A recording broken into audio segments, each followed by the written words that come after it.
और मन का ये गुण है कि जैसे जैसे उसकी एकाग्रता और सकारात्मकता बढ़ती चली जाएगी जी, वैसे वो तिरोहित होता जाएगा, वो जो मन है मन समाप्त होता जाएगा, वो बैठता जाएगा बुलबुले जैसे, की तरह, झाग जैसे। हाँ, जैसे हलचल करता हुआ जल धीरे धीरे धीरे शांत होता जाता है।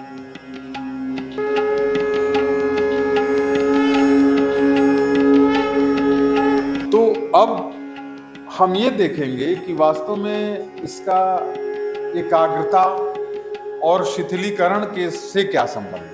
हाँ, ये भी एक पहलू है। जी हाँ, शिथिलीकरण का मतलब ही एक अलग है, क्योंकि शिथिलीकरण ही ध्यान की प्रक्रिया है।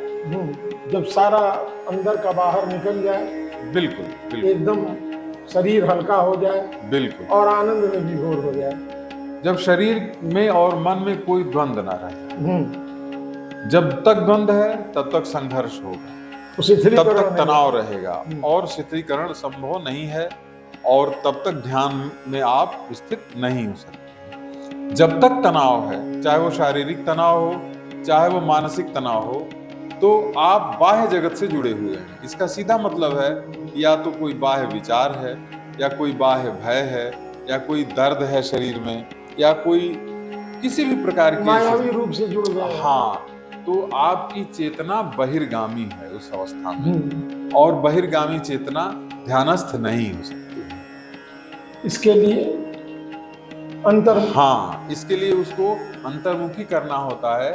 तो हम ये देखेंगे कि मंत्र से या ध्वनि से हम एकाग्रता को कैसे प्राप्त कर सकते हैं, शिथिलीकरण को कैसे प्राप्त कर सकते हैं। हाँ, लेकिन शिथिलीकरण के लक्षण भी कुछ होंगे। हाँ, बिल्कुल। शिथिलीकरण का लक्षण बाह्य रूप से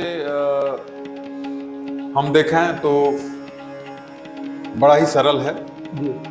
जैसे जैसे आप शिथिल होते जाएंगे तो जो आपको अनुभूतियां होंगी आरंभ में, बाह्य व्यक्ति को नहीं, जो अपने तो मालूम होना चाहिए कि हम शिथिलीकरण के दिशा में बढ़ रहे हैं। तो सबसे पहले आपके शरीर में जहां जहां खिंचाव है, जैसे मान लीजिए हम पैर है, हाथ है, हम कहीं देख रहे हैं कि हम उसको मुट्ठी भींचे हुए हैं, कहीं हम ऐसे बैठे हुए हैं, कभी कभी हम पैरों को ऐंठते रहते हैं, कभी कभी हाथों को ऐंठते रहते हैं, कोई न कोई विचार चलता रहता है तो हम उंगलियों को ऐसे ऐसे हिलाते हैं, सिर को ऐसे ऐसे ठोंकते हैं, सिर खुजाते हैं।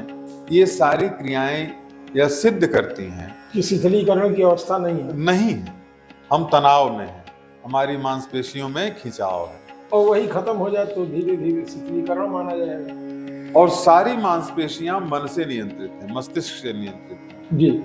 तो कोई भी मांसपेशी तब तक पूर्णतः शिथिल नहीं होगी जब तक मस्तिष्क में वह केंद्र शिथिल नहीं होगा, शांत नहीं होगा जो उसको गवर्न करता है।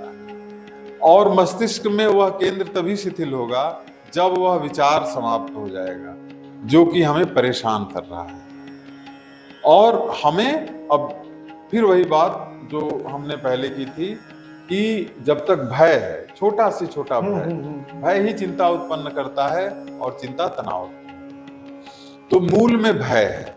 हम लोगों ने सर्प का उदाहरण लिया था कि यदि कमरे में सर्प घूम रहा हो तो हम शिथिल नहीं हो सकते हैं, तनाव में ही रहें जब तक ये ध्यान में है तो। जी हाँ, तो हमारे मन में बहुत छोटे से लेकर बहुत बड़े स्तर तक के भय सदैव व्याप्त रहते हैं जी। और जब तक वो रहेंगे तब तक हम शिथिल नहीं हो सकते हैं। केवल विचार कर सकते हैं। हम ये मान लिए कि हमारा हाथ शिथिल हो गया, तो केवल मान लेने से शिथिल नहीं होता है। हम मान लिए कि हमारा ध्यान में बैठ गए, हाँ, तो नहीं होता। हम ध्यान मुद्रा में बैठ गए और हम सोच रहे हैं कि हम ध्यानस्थ हैं, तो ये तो केवल कल्पना है मन की, ये वास्तविक स्थिति नहीं। तो इसके लिए एक लंबा संघर्ष है। जी हाँ, इसके ध्यान में भी बैठने के लिए और शिथिलीकरण के लिए भी एक लंबे अभ्यास की आवश्यकता, अभ्यास की जरूरत है। तो इसके लिए साधक क्या करें?